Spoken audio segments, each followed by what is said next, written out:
resulta innegable que en la sociedad en la que vivimos, en la que desarrollamos nuestra actividad diaria, no es una sociedad hoy día que permanezca aislada de lo que ocurre en el resto de países, en el resto del mundo, sino que por el contrario existe una intercomunicación, una interrelación, en parte gracias al desarrollo tecnológico que se ha producido principalmente en las áreas de las comunicaciones y las áreas del transporte.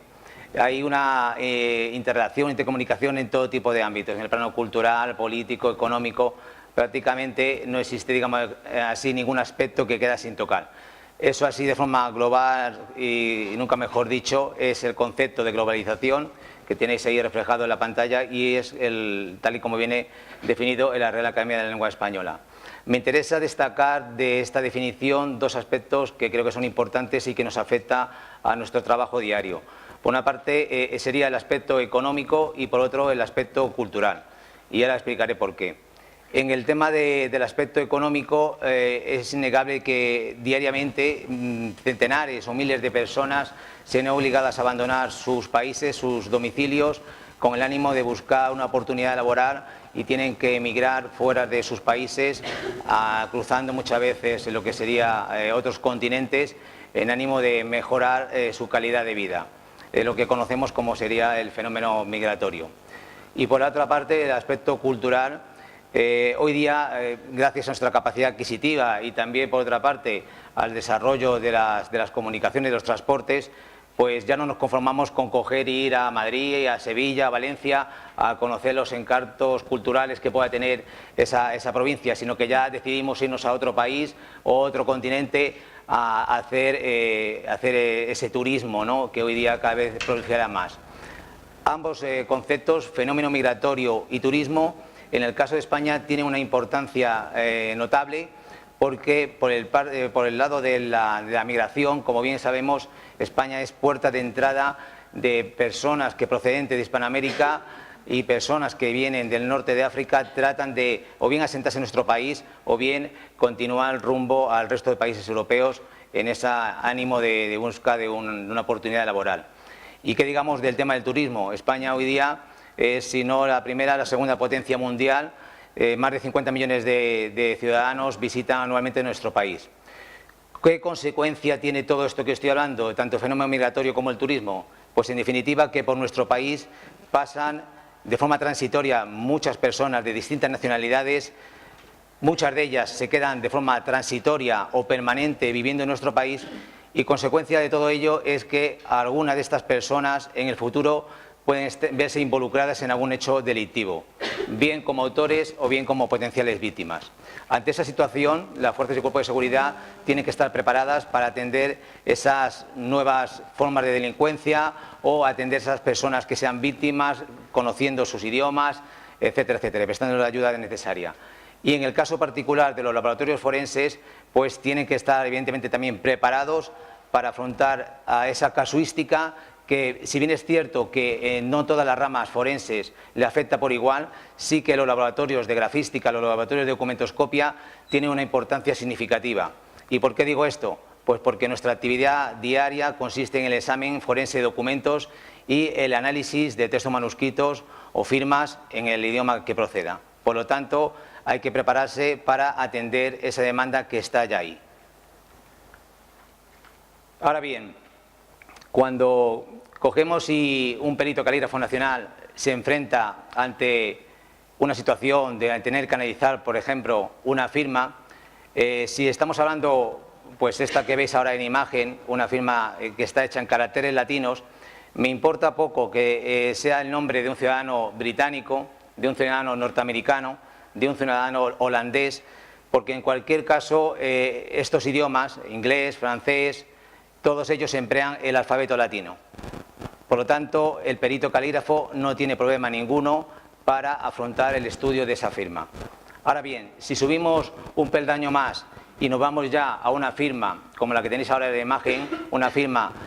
con grafías árabes, pues en este caso ya, independientemente de conocer si realmente son garabatos o realmente representan algún tipo de carácter, grafía, y por supuesto podemos conocer o no si estamos hablando del idioma árabe o de cualquier otro idioma que pueda parecerse, pues ahí tenemos unos inconvenientes los peritos calígrafos, porque si no desconocemos un poco sobre esta lengua, evidentemente no sabremos en un momento dado por dónde empieza a escribir, por dónde finaliza,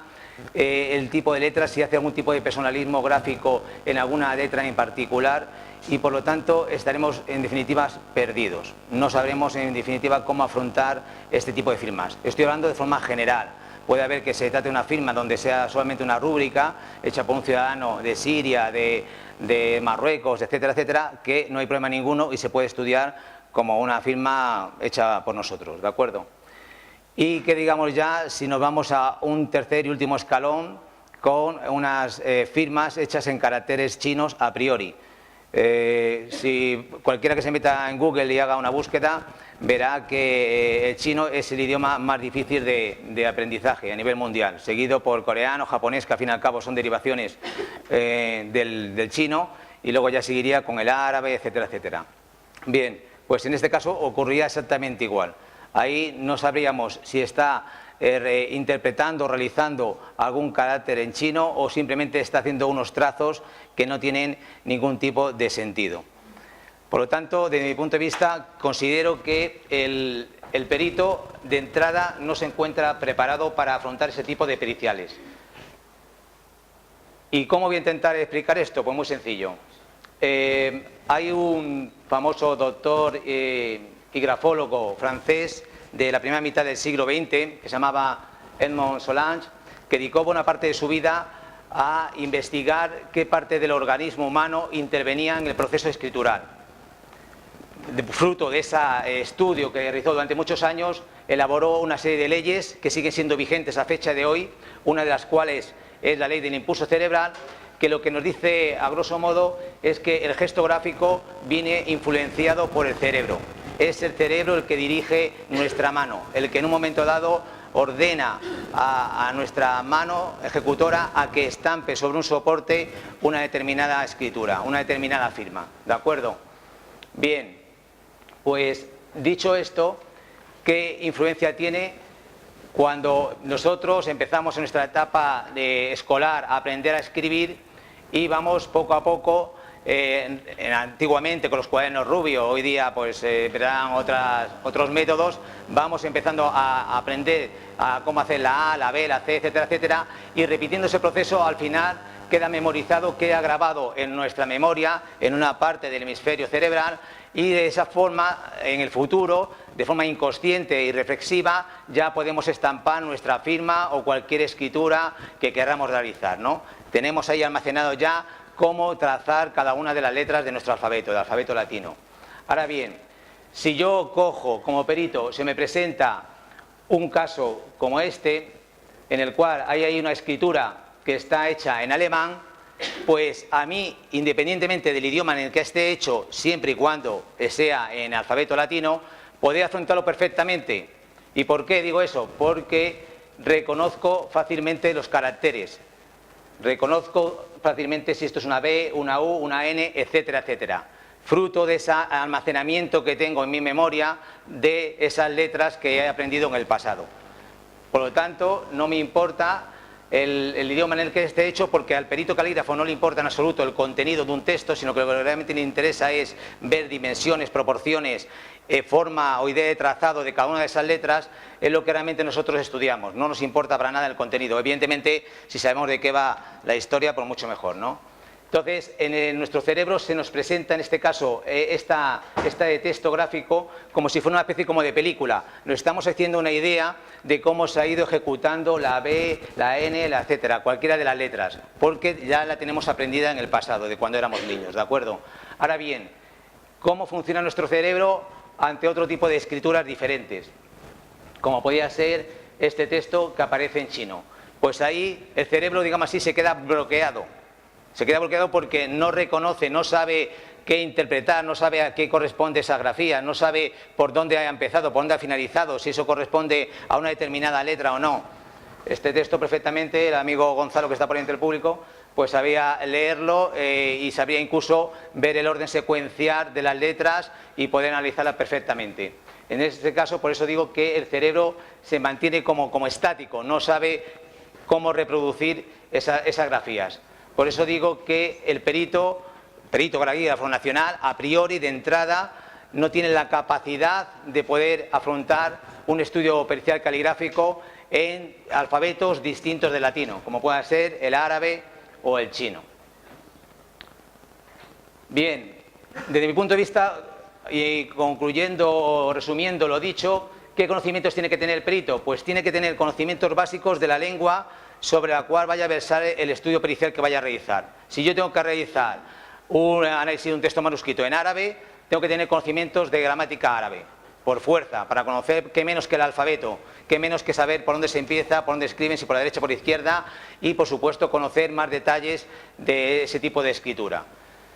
Y sería necesario o complementario el conocer la metodología que emplean laboratorios forenses experimentados, es decir, a la formación ya inicial de gramática básica deberemos aportarle, porque nos da un plus a la hora de conocer dónde centra la atención esos peritos calígrafos, ver si estamos estudiando un texto en árabe, pues consultar o tener la experiencia que nos proporcione los conocimientos un laboratorio de Marruecos, de Argelia, del Líbano, de Jordania, ¿de acuerdo? Eso es lo ideal, la formación ideal que debería tener un perito, en este caso de nuestro país, que tenga que afrontar en el futuro pues el estudio de un texto en árabe o en chino. Y no lo digo yo por decirlo, sino porque hay también multitud de publicaciones científicas e incluso estudios que se han realizado que al final corroboran lo que estoy diciendo. Por ejemplo, una obra que es fundamental en la bibliografía, que tenga que tener un laboratorio de documentoscopia o de grafística, como es esta, el Scientific Examination Question Document, pues hay un apartado que es relativo al estudio de pericias caligráficas en idiomas diferentes a las que controla, domina el perito, y dice lo que yo comentaba, que hace falta tener conocimientos de los sistemas de escritura y método de enseñanza del país extranjero del cual proceda el manuscrito a analizar. Es decir, hay que saber o hay que tener un conocimiento de gramática básica de ese idioma, ¿de acuerdo? Es fundamental. E incluso hay un capítulo en esta obra en la que reconoce, y no pasa nada, y de hecho también en un momento dado nosotros nos valemos de ellos, de tener, si es necesario, el auxilio de un traductor, pues porque nos interese conocer el contenido, el significado de alguna determinada palabra, o reconocer incluso alguna grafía que algunas veces, pues por la habilidad que tenga el amanuense, el escribano, pues puede ser que no seamos capaces de reconocer, y solicitemos la ayuda de un perito calígrafo para que nos diga si esa letra es una min, una lan, etcétera, etcétera, ¿de acuerdo? Entonces, eso también se contempla en la obra, pero ya digo que en un principio sí que es necesario el tener, sobre todo, conocimientos de gramática de esa lengua. Y luego incluso vemos artículos como este que pongo aquí ahora a continuación, publicado en una revista norteamericana, que es Journal of the American Society of Question Document Examiner. En el número de diciembre de 2014 se publicó un artículo en el cual habían hecho una investigación, ahí está el título del artículo, que consistió en utilizar 30 ciudadanos o 40, no me acuerdo exactamente, lo dividieron en 4 grupos, a razón de a lo mejor de 10 personas por cada grupo, y le presentaron 30 firmas hechas en caracteres chinos. Entonces, esos 4 grupos de personas,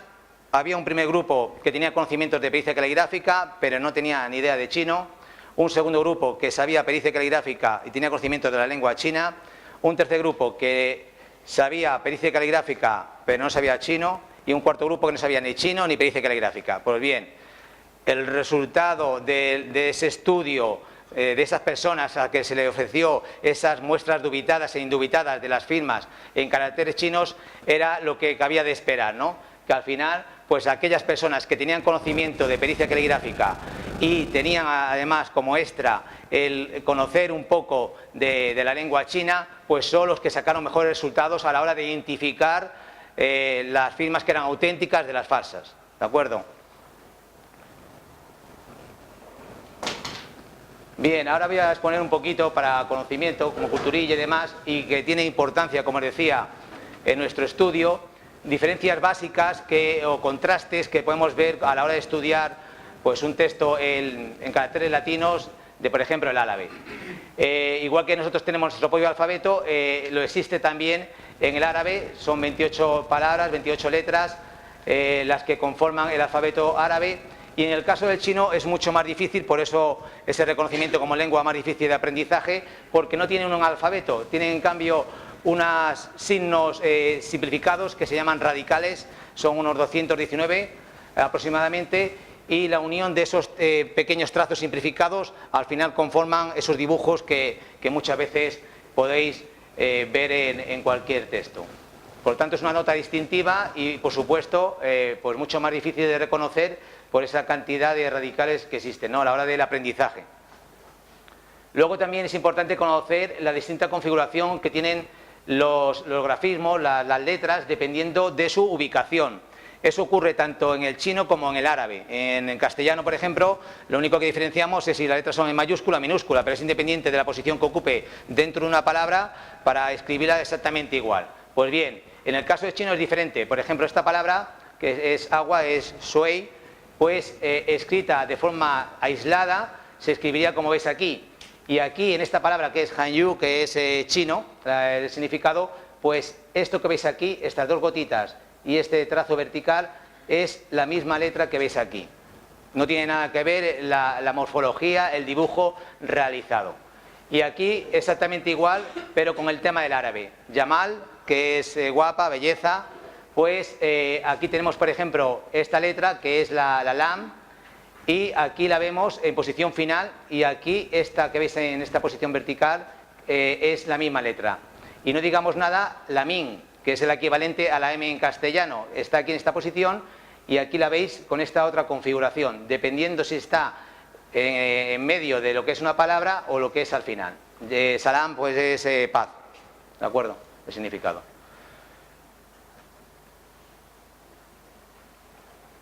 Y luego también reglas importantes a tener en consideración, y que esto sí que es fundamental a la hora de llevar a cabo nuestro estudio, a la hora de analizar en detalle lo que son los grafismos. Es lo que les comentaba, por una parte la distinta ubicación que puede tener una letra dentro de una palabra, es decir, puede ir en posición inicial, media o final, o incluso pueden ir aisladas. Hay algunas palabras que cogen y no pueden ir enlazadas con la siguiente, esta que veis aquí, por exigencia gramatical no se pueden unir a la siguiente letra. Y aquí en el caso del chino veis los distintos tipos de trazos, son más, pero estos son los más simplificados que hay, que sirven para conformar luego esas figuritas como esta que veis aquí. Aquí este dibujito nos indica, si yo este dibujo lo pusiera a cualquiera de vosotros y os dijera por dónde se empezaría a trazar el mismo, pues cada uno posiblemente aportaría una idea diferente. Bien, pues según las reglas gramaticales, este es el orden secuencial correcto: el 1, el 2, el 3, el 4, el 5 y el 6. ¿De acuerdo? En este caso, hay unas reglas establecidas donde nos dicen que primero son los trazos horizontales, después los verticales, primero los que van en el lado izquierdo, los del derecho, etcétera, etcétera. Eso es fundamental en nuestro caso para ver la idea de trazado, para ver el recorrido que sigue cualquier tipo de escritura. Y luego, por supuesto, también el orden de ejecución. El árabe ya sabemos que se escribe de derecha a izquierda, y eso tiene también unas connotaciones a la hora de estudiar determinadas características de nuestro texto, analizar, como lo que es el marginado, lo que es la direccionalidad de la línea base, es decir, si es ascendente, descendente, etcétera, etcétera. Y en el caso del chino, antiguamente era o predominaba lo que es la grafía en sentido vertical, hoy día es residual y a lo mejor lo podemos encontrar en algún letrero comercial, pero lo normal es que ya hoy día escriban como cualquier ciudadano occidental, es decir, de izquierda a derecha. Bien, y este, digamos así, sería el método que nosotros empleamos. Es un método que denominamos grafonómico. Es un método en el cual vamos analizando la escritura desde a nivel general, es decir, un enfoque general, a luego un enfoque en detalle. Analizamos en primer lugar un poco, pues lo que decía, el marginado, lo que es la direccionalidad, una serie de características generales, para luego entrar en detalle en lo que es el estudio ya de cada una de las letras, aquellas que sean más significativas para nuestro estudio. Bien, este método luego vamos a ver si es posible adaptarlo al tema, por ejemplo, del árabe o del chino, ¿no?, desde nuestro punto de vista, que luego también se ha ido corroborando. Bien, ahora ya empezamos con lo que sería nuestra experiencia. ¿Cuáles las causas que han determinado que nosotros, por ejemplo,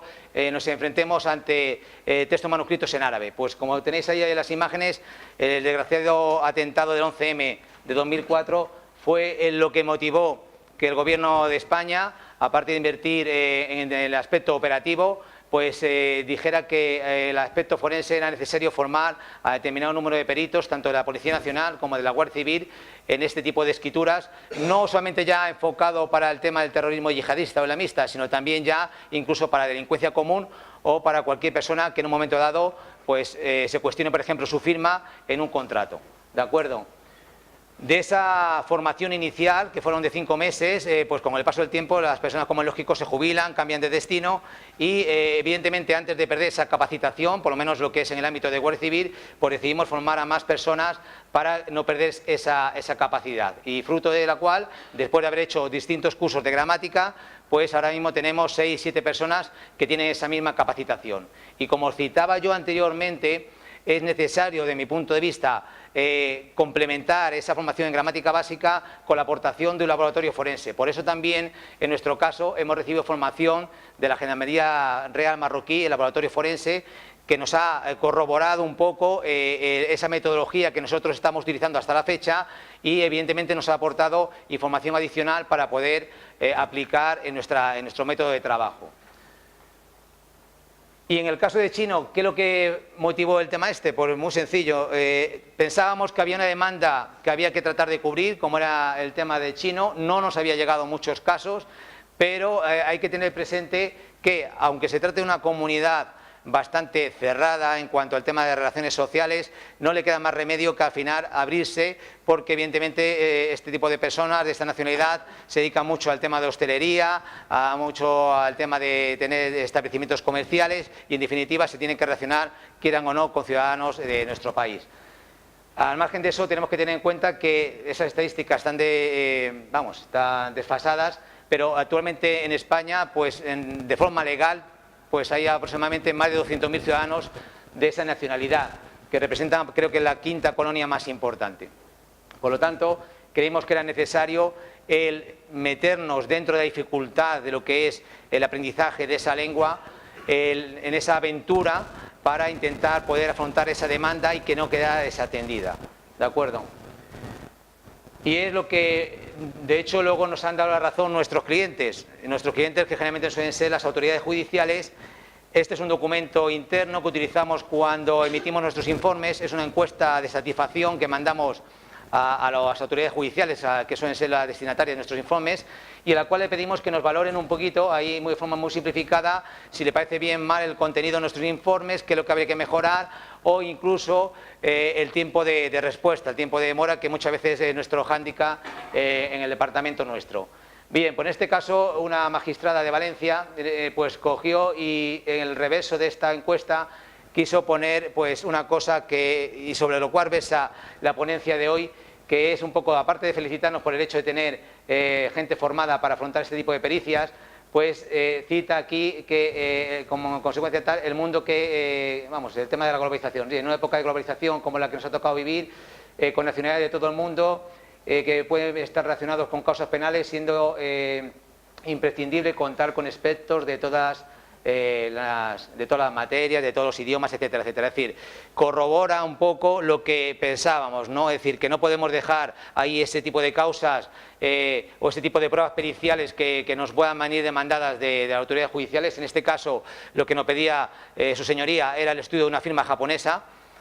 Claro, cuando me dicen que era una firma japonesa, digo yo con chino y limitaciones, o sea, no me voy a poner ahora el japonés. Entonces le dije que me mandara por email un poco la imagen de esa firma, y en el caso del japonés, más que con el coreano, pues no sufre tanta transformación, tanta simplificación en las grafías como ocurre con el coreano. El coreano es mucho más simplificado, adopta formas mucho más curvas y por lo tanto sí que no tiene nada que ver casi con el chino hoy día. Pero en cambio esta firma, como si era prácticamente igual que caracteres chinos, no había prácticamente evolucionado, le dije que podíamos afrontarlo y por eso quedó bastante satisfecha su señoría.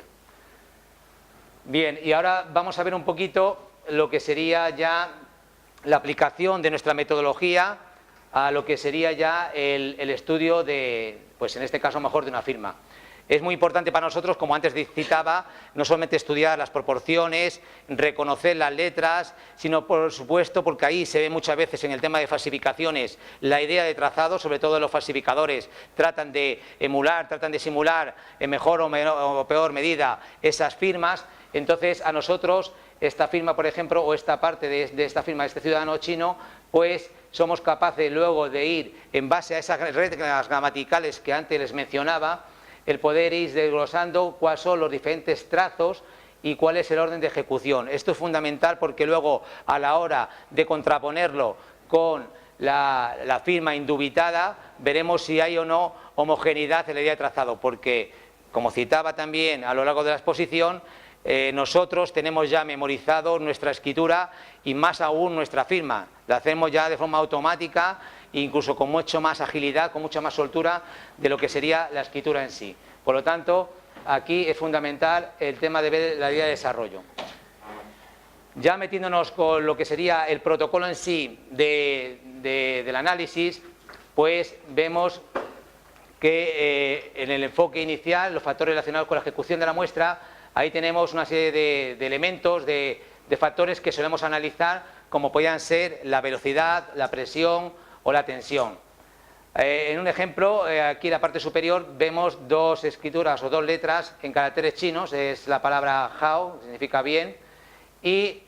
podemos, gracias también a conocer esa idea de trazado, cómo son los trazos que conforman esta letra, pues podemos valorar, en base también, como no, gracias a nuestra experiencia, el grado de velocidad que ha podido imprimir la persona a la hora de ejecutar esta letra y compararla con esta otra, ver si existe más velocidad en un caso o en el otro. Evidentemente la presión es una cuestión que se puede analizar con luz rasante y se puede ver si hay mayor o menor presión. Eso es una cosa común que no te afecta para nada independientemente del idioma que estemos utilizando. Y la tensión pues vendría dado por el grado de soltura, la agilidad de los trazos que podamos visualizar ahí. Aquí en este otro supuesto son dos firmas de ciudadanos, bueno, firmas en una indubitada y la otra dubitada. Esta sería la indubitada y esta la dubitada, de un ciudadano árabe, Mohammed Anwar, me parece que era, en el cual tenemos que analizar esta firma y aquí veis ya un poquito a grosso modo que los temblores, los enlaces que hay en determinadas letras denotan una menor velocidad que pueda ser en este tipo de grafía, que es la del malo, la de la persona que ha suplantado la identidad del titular de esa firma. Un segundo apartado sería ya un poco ya centrando más la atención sobre lo que son los grafismos, pues vendría dado por otros factores como sería, por ejemplo, el orden, la adicionalidad de la línea base, la habilidad escritural o la estructura de la palabra. La estructura de la palabra. Bien, el orden viene determinado un poco por la disposición que tiene la escritura sobre el texto. Ahí prestamos atención si se trata de una escritura organizada, si es una escritura clara, legible, si es una escritura que respeta más o menos los márgenes. Son aspectos que englobamos o atendemos dentro de ese apartado. En cuanto a la direccionalidad de la línea base, pues es, digamos así, si nos encontramos según el sentido de avance escritural ante una escritura que pueda ser ascendente, descendente, horizontal. Es importante, evidentemente, conocer si se escribe derecha-izquierda que izquierda-derecha, porque tiene su influencia, como es lógico. En este caso son grafías chinas y veis ahí cómo existe una ligera tendencia a la ascensión según se vaya avanzando en el desarrollo gráfico de esa firma, contraria un poco a esta otra en el cual sigue prácticamente una línea horizontal. En cuanto a habilidad escritural, pues bueno, es un poco recordando lo que habíamos visto en el apartado anterior, pues en este caso vemos en detalle, ampliando la imagen, que la firma pues denota esa existencia de temblores, esa velocidad un poco pausada. Incluso si tuviéramos el documento físico en sí, notaríamos que hay cierta presión Es decir, es típico de personas que bien porque tienen escasa habilidad escritural, porque no, una vez que pasó la etapa escolar obligatoria, la básica, pues ya prácticamente no se ha preocupado en seguir formándose, en seguir escribiendo y por lo tanto no ha desarrollado mucho esa escritura inicial. Y eso se nota luego a la hora de observar esa dificultad a la hora de llevar a cabo la ejecución de los trazos. Y luego ya el tema de la estructura de las palabras vendría dado si nos encontramos dentro de una misma palabra con enlaces, agrupaciones, cohesiones, ligaduras de unas letras con otra. Eso también es fundamental porque muchas veces el falsificador trata de hacer el mismo recorrido que la firma, que trata de suplantar o de la escritura, pero muchas veces o bien hace enlaces que no deberían de existir o en caso contrario no ejecuta aquellos que sí que aparecen en el titular de una firma. Y ya por último, pues ya iríamos al detalle de lo que sería un poco el estudio de letras en particular, letras que por su especial configuración resultan llamativas dentro de lo que es todo el texto escritural en sí, y ahí es donde tenemos que prestar atención porque ahí es donde sacamos mayor valor identificativo a la hora de llevar a cabo nuestro análisis. Factores que podemos tener en cuenta en este caso, pues sería la inclinación, morfología, el tamaño o una serie de rasgos singulares que llamamos gestos tipos, que son, digamos así, formas especiales de configurar determinadas letras. Aquí tenemos dos firmas, me parece que esta era la de Valencia, esta era la dubitada y esta era la indubitada. Pues aquí vemos o podemos valorar, por ejemplo, el tema de la inclinación dentro de este radical, dentro de este componente, que lo he ampliado en esta imagen, podemos valorar la inclinación prestando atención a aquellos trazos que por lógica, que por norma, tienen que ser verticales. Y si ahí vemos ya que el ejecutante, el escribano, lo realiza con cierta inclinación, en este caso hacia la derecha, pues es un poco contradictorio con este otro que presenta o una verticalidad o ligera inversión o inclinación hacia la izquierda. Son factores que van siendo acumulativos, o en este caso, por ejemplo, forma de trazar este cuadradito, que está la palabra cou, boca, pues en vez de ejecutar un cuadrilátero, que sería prácticamente en tres trazos, uno vertical, este angular y este último de cierre, aquí vemos que lo ejecuta como una especie como de R caligráfica, o como número 12. Ya denota también otra forma peculiar de ejecutar esta escritura. El tamaño, ahí en el tema del árabe, sí que podemos tener una cierta asimilación a lo que serían los caracteres latinos cuando hablamos de la caja de escritura. La caja de escritura es, digamos así, el espacio comprendido entre lo que sería el limitante inferior y el limitante superior de las letras en minúscula, ese tamaño, es decir, cada uno tiene un tamaño tipo de letra y eso, digamos así, está ya más o menos medido, se han hecho estudios. En el caso del árabe sí que se puede, digamos así, casi utilizar la misma terminología para establecer si una escritura en árabe es en tamaño grande, mediano, pequeño, etcétera, etcétera. De todas maneras, no pasa nada porque es una apreciación del perito y mientras que luego sea capaz de defenderlo en sede judicial, pues no habrá problema ninguno a la hora de comparar los dos tipos de firmas o de escrituras que esté analizando. Y el tema de la morfología, pues ahí prestaremos atención si las letras presentan morfología curva o es angulosa, etcétera, etcétera, dependiendo también un poco de la propia estructura en sí de las letras, porque en este caso, en origen, tiene que tener esta forma angular y en este caso, si lo vemos de esta forma, pues podríamos definir que presenta morfología curva, esta grafía, porque debería realizarse con formas angulosas y en este caso no lo es. En definitiva, visto todo este recorrido y corroborado, por lo menos a fecha de hoy, con el tema del árabe a través de los laboratorios que hemos visitado, tanto de Marruecos, de Túnez, este año iremos a Argelia y también a Jordania, pues todo eso nos aportará bastante para seguir afianzándonos en ese estudio nuestro, en ver si nuestro protocolo de trabajo es perfectamente válido y posiblemente no muy lejano en el tiempo, pues a lo mejor el año que viene lo planteo, la posibilidad de acreditarnos en ese tipo de ensayos, con lo cual posiblemente seríamos, creo que el primer laboratorio a nivel europeo en acreditarnos en escritura árabe, porque incluso yo creo que a nivel europeo no existen ni laboratorios que se dediquen a analizar este tipo de escrituras.